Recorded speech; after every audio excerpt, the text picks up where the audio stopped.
Trippier's outswinger. Maguire, Kane has stolen it at the death. That's what he's there for. A pile of English joy. I can't believe it, Stef. We're back. It's episode 3. England have kicked off with their first win, 2-1 win against Tunisia. The World Cup's finally begun. How are you feeling? Yeah, pretty good. Excellent. This is Tom and Stef's World Cup Podcast 2018.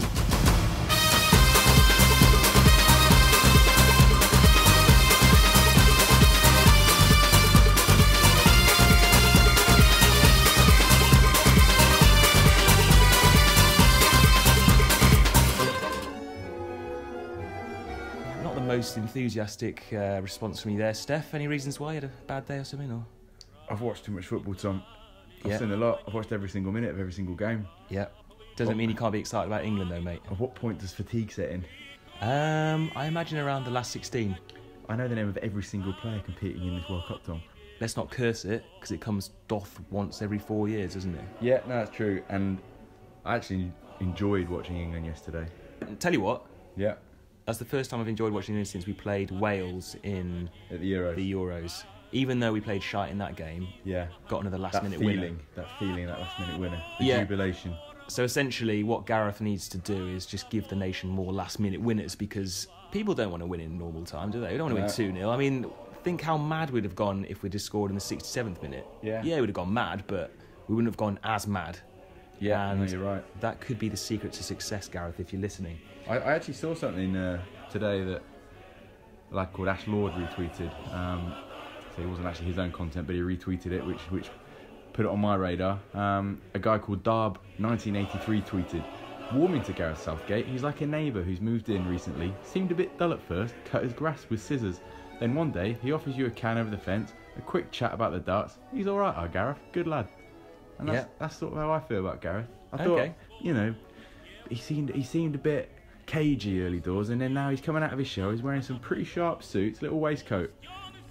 I was going to get on to how Gareth looks, actually, mate, because a lot's been said about how he's become a bit of a style icon at this World Cup. He's got the beard, he's got the three-piece suit, but if you look at England's Instagram, there was a great picture of him tweeted the other day of him just chilling out in a pair of comfy shorts and a nice t-shirt on the sofa with the staff, the players, they're all getting along. And so I just thought he's an everyman.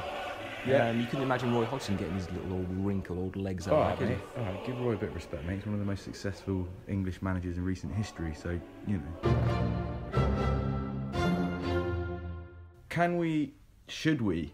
should talk about the football in general. How have you been enjoying the World Cup? Any highlights for you so far? I really enjoyed the fact that Nigerian fans have been banned from bringing in live chickens to the ground as good luck charms. That's been a real highlight for me. And they lost, didn't they? And they lost, so maybe the chickens would have helped them. Also, another little fact for you, Stef. Yeah, here we go. More facts, always the same. Dele Alli, the young Englishman, who I would vote to be replaced by Ruben Loftus-Cheek in the next game. Okay. But good facts about him, he's worn the same pair of shin pads for the last 11 years, since he was 11 years old. He's kept them as a good luck charm. Are they not too small for him? No, he just keeps on wearing them. Okay, cool. What are your thoughts on that? Literally zero opinion on it. Good luck to him. All right, good. Excellent insight. Other highlights, Dres Mertens' goal for Belgium. Probably my goal of the tournament. Actually, no, just take that back. Coutinho for Brazil. Lovely little... It's just a classic Coutinho, isn't it? My favourite goal was the one in the opening game, that Russian outside of his left foot, top corner. Yeah. Saudi Arabia. Lovely stuff. We're going to mix up the format a little bit, Steph. This normally comes a bit later on, but we're going to treat the listeners this week with the Ruben Loftus Song Competition 2018.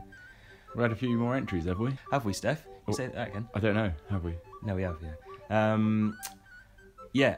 What I like about the Ruben Loftus Song Competition, Steph, is that... The name changes every time. What is it called? It's called the Ruben Loftus Song Competition 2018. Where's the cheat go in that? The Ruben Loftus Song Competition? Ruben Loftus Cheek Song Competition 2018. Right. Basically, what I like about this competition, Steph, is that I set it up, touting up Ruben as a bit of a baller, a bit of a youngster who wants to watch. Might take that feature back, actually. Yeah. And he's delivered in the 10 minutes against Tunisia. Changed the game, won the corner that got us the goal. And I feel like this competition has got some real clout to it now. It's got a real special meaning. And the song, whatever is the winner, is gonna go a long way. First entry came from a young man who you'll know quite well, Right. Because he's your brother, actually. Oh, okay. Christian Curtis has emailed in, and he said he wanted to actually be wrong before the song was played, just to kind of introduce it. Give it a little bit of backstory. So have you got him on the line? I can do. Let's pop him on the phone now. Hello. Hi, Christian. It's Stefan here from Thomas Stef's World Cup podcast 2018. I understand you submitted a song for the Ruben Loftus-Cheek Song Competition 2018. Is that right? That is correct. Yeah. Hello. Yeah. No. Yeah. So I'm not sure if many people know this, but Ruben Loftus-Cheek is actually from Jamaican heritage. Did you know that, boys? Ooh. No. Interesting fact. Interesting fact. Thanks for that, Christian. Along with some others, but we won't go into that. And also, I've just come back from honeymoon in Jamaica. So as I was over there, I sort of tried to draw a bit of inspiration from my surroundings, and I came up with the following.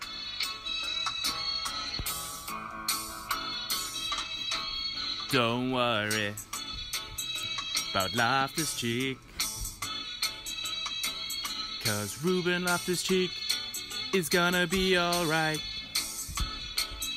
I'm saying don't worry about Loftus-Cheek, 'cause Ruben Loftus-Cheek is gonna be alright. He woke up this morning, looks at his mobile phone.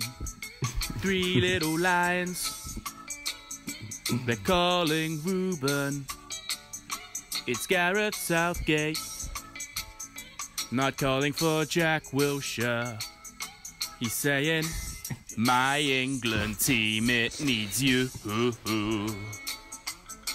So don't worry about Loftus-Cheek, 'cause Ruben Loftus-Cheek is gonna be alright. He's singing don't worry about Loftus-Cheek, 'cause Ruben Loftus-Cheek is gonna be Right, alright. Steph, thoughts on that? Yeah. Well done, Christian. Enjoyed that a lot. Yeah.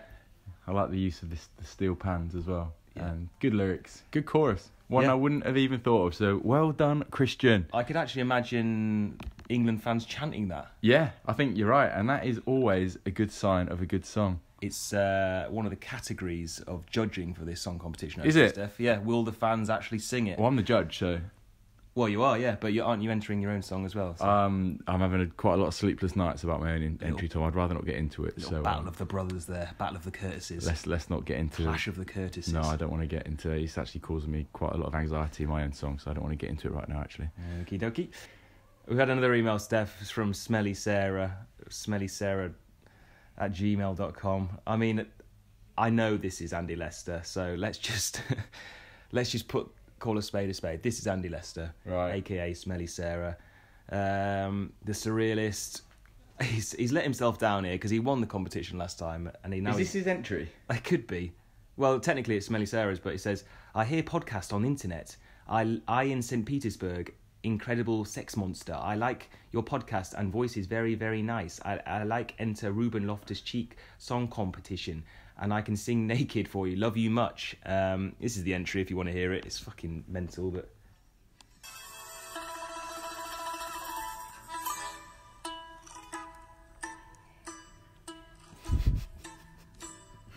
I am Smelly Sarah Lovelash. I want comfort in my bush. I like Ruben Loftus-Cheek very much. We gonna win the World Cup with Ruben Loftus-Cheek, Ruben Loftus-Cheek, Ruben Loftus-Cheek, chick, chick, chick, chick, chick. I'm a sexy chick, chick, chick, chick, chick, chick, chick.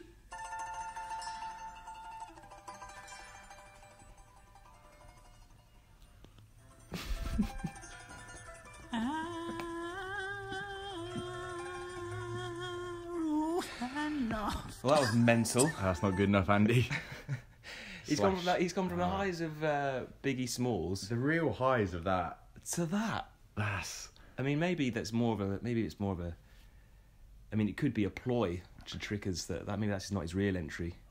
Maybe it was a genuine entry from Smelly Sarah from St. Petersburg. Could be. Let's not rule it out. Anyway, Steph, had another few emails. Okay, cool. They keep on flooding in. Right. Love to hear your thoughts. So email at tnsworldcuppodcast2018@gmail.com. First email comes from a young man named Benjamin Williams. You'll know him. From the Down Under, from Oz. Our Australian friend. Yeah. He said, "G'day, boys. Wonderful to hear you back on the airwaves again.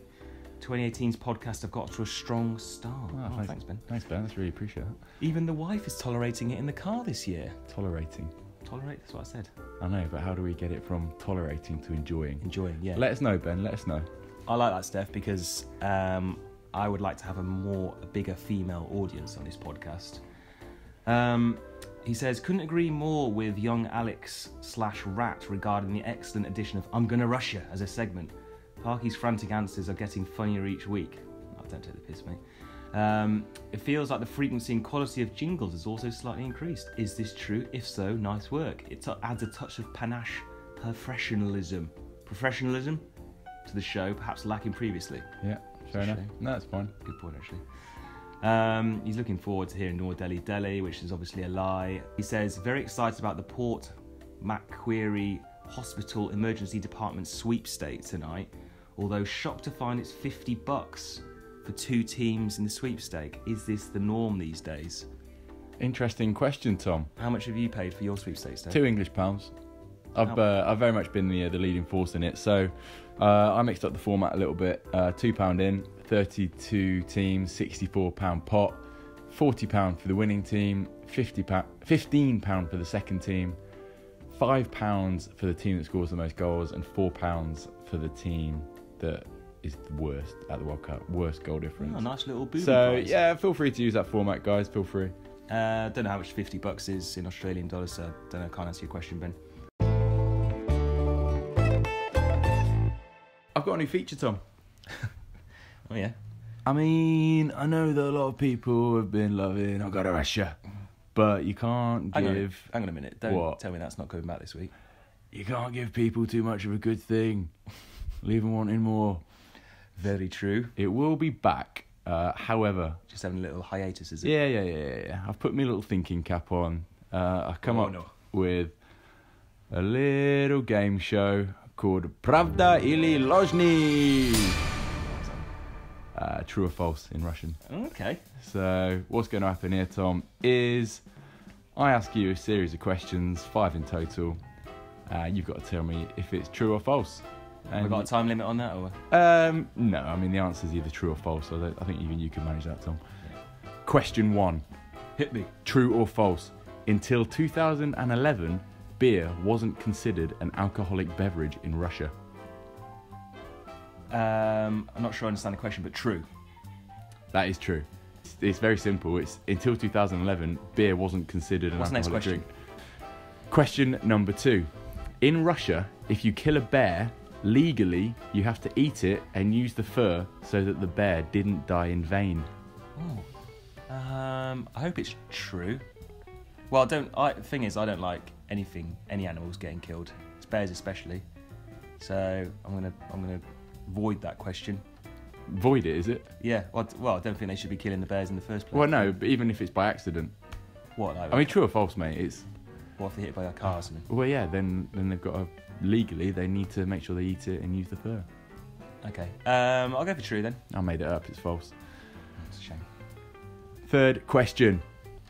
Due to chronic traffic issues in Russia's capital, Moscow, some wealthy Muscovites, that's people that live in Russia, have bought ambulances so that they can drive around freely. Very clever. Sounds like bollocks though. I'm going to go false. It's actually true, Tom. I can't believe it. That is true. Question number 4. Where are you buying an ambulance from? Well, you buy what you like in Russia, mate. Who's making a profit from them? Is there like a black market for ambulances in Russia? Don't ask any questions. Question number 4. 1 in 4 Russian men die before the age of 45. True. Sounds about true. It's actually false. The answer is 55. That's a bit close, isn't it? Yeah, 55. 1 in 4 Russian men die. I don't think you got any right yet. I think maybe. No, I got the first one. Okay, yeah, and then you blabbered on about it after. Last question. Question number 5. Russian billionaire Mikhail Golubolov has promised each member of the Russian World Cup squad £5 million and a lifetime supply of vodka and caviar if they win the World Cup. Sounds like a safe bet from him. I'm going to go true. That's false, Tom. I even made up the name. Mikhail Golubolov. Golubolov. Yeah, very good. Mugged me off again. 1 in 5. More of that bollocks next week.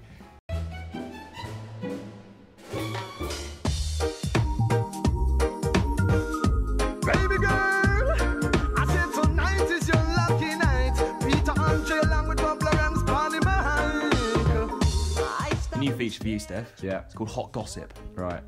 This is where basically I bring you a little story about some of the gossip from behind the scenes in the camps. Yeah. Very much OK or Hello magazine. Yeah. Hot Gossip.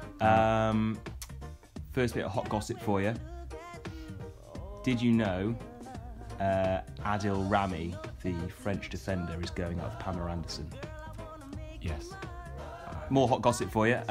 Did you know that Fabian Delph's wife, Natalie, is due to give birth to their baby 2 days after the final group game against Belgium? So, best of luck to Natalie.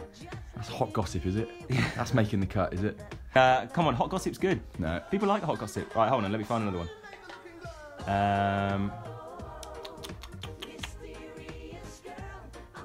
John Obi Mikel's wife is Russian. Right, let's can this. Hot gossip. See you later. Delhi's Delhi. Right. It's back. Now, I'm going to be honest with you, mate, and this is being genuinely honest. We've had some really mixed reviews across the board about Delhi's Deli. Oh, okay. And it's quite interesting, actually, because it splits opinion. It's kind of like a Marmite feature. Yeah. Some people are loving it, crying out for more. Some people are saying, can it, get rid of it.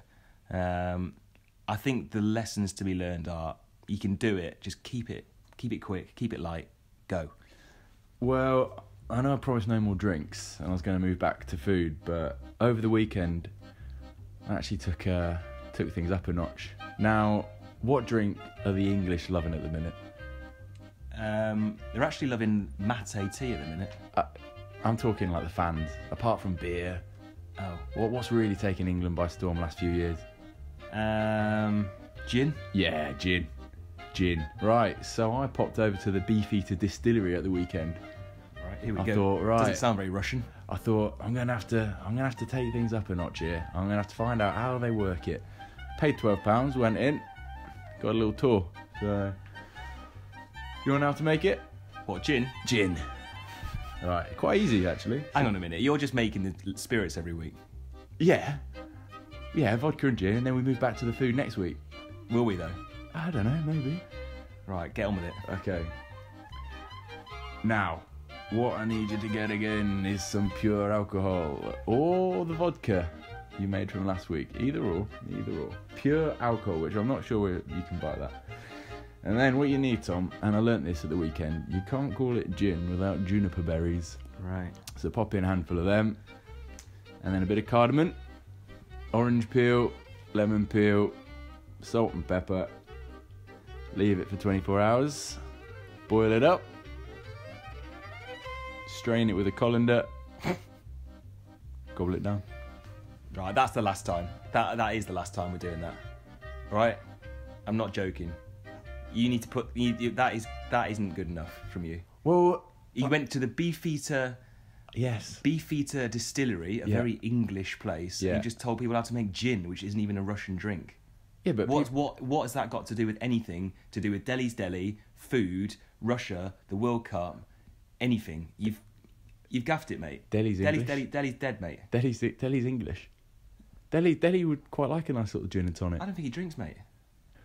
Tom, we've started to touch people in their hearts, I think. People are actually interacting with us. They're emailing, they're getting in touch. We've had messages from Australia. We've had messages from Amsterdam. Have we had anything for Tom's Lonely Heart Corner? Any dates for me on the email? Or anyone emailed in with a date for me? Nothing yet, Tom. We've had one from a young man called Joseph Boyle, I believe. Yeah, and he's actually said first time caller, long time listener. And he's got a Joe Hart poem. I thought He's getting a lot of airtime, Joe Hart. I was very clear in episode 1, or was it 2? I can't remember. I was very clear in one of the episodes that I didn't want anything more to do with Joe Hart. Yeah. But here we go. He sent in a poem for some reason. Overrated brat, his head shaped like a bean, his shoulders dandruff free, but left out of the team. Yeah, it's all right, that. Yeah, good. What else we got, Steph? Anything else in the inbox? Yeah, we've actually had one in from Philip Cothup, who is the father of my friend Jansen Cothup. Phil, great to have you on board. He says he's subscribed in iTunes, so he'll be alerted next time. Hang on a minute. Yeah? We didn't do the announcement if we're on iTunes. Drum roll, please. Oh.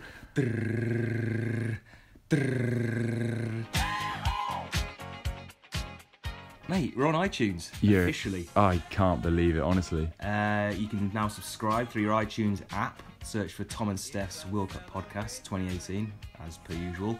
But yeah, we're there. You can have the latest episode downloaded straight to your phone. You can get a post notification. It's all good. We're officially in there somehow. Somehow all the copyright music's got through the net and all the swearing. But yeah. And that. But yeah, thanks Phil for your email in. He's actually offered to be our Russian correspondent when he heads out there for the England-Belgium game. So we look forward to interacting with you then, Phil. We've also had one from Adam Stabinski. Another lad says the podcast has reached the Midlands. So thanks, Adam. Great to hear. He's given us an idea for a feature. So Keep it under wraps though for now, shall we? keep it under wraps. Little But secret scenes. a little teaser. It's called Flop Trumps. Ooh. Sounds like something I could get into. Have you got anything else, Steph? We need to rush actually because we're going to footy now, aren't we? Yeah, we're playing football, watching football. A lot of football going on at the minute. But yeah, keep your emails coming in. Good to hear from you. But that's about it, Steph, for another episode. Episode 3 done. The World Cup has officially kicked off in style. There's been some great games. There's been drama. There's been red cards. There's been penalties. There's been too many penalties in my head. I reckon there's going to be a headline soon, which I might sell to the papers, which is it's going to involve Jamie Vardy, and it's going to be VARdy. You having that? No. VARdy. It's like not given. It's like a bit of a controversial decision, Jamie Vardy. VARdy. A lot of specific things need to happen for that, don't they? Yeah, but it could work. Yeah. But yeah, email in TNS World Cup Podcast 2018. Come on, England. I'll see you later. It's all right.